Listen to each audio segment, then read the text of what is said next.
Entre ce qui était hier l'actuelle région du Poro et sa réalité aujourd'hui, le progrès est considérable, mais beaucoup reste encore à faire. Ces propos sont du président du conseil régional du Poro, Timoko Yade. La dernière réunion du conseil régional a donné à voir le chemin qui reste à parcourir dans différents domaines du développement. Au plan éducatif, un déficit d'infrastructures qui se traduit par seulement 450 écoles primaires et 42 lycées et collèges pour une population estimée à 764 000 habitants.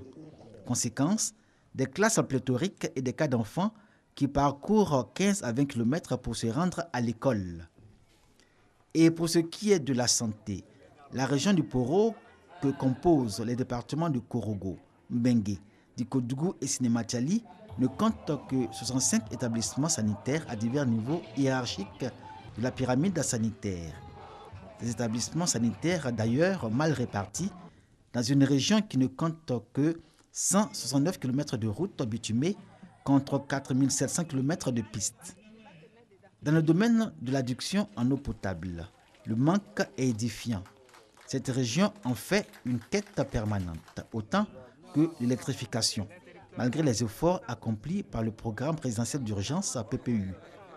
Tous ces manques ont amené le conseil régional du Poro à programmer un investissement d'1 milliard 700 000 francs CFA pour cette année 2016.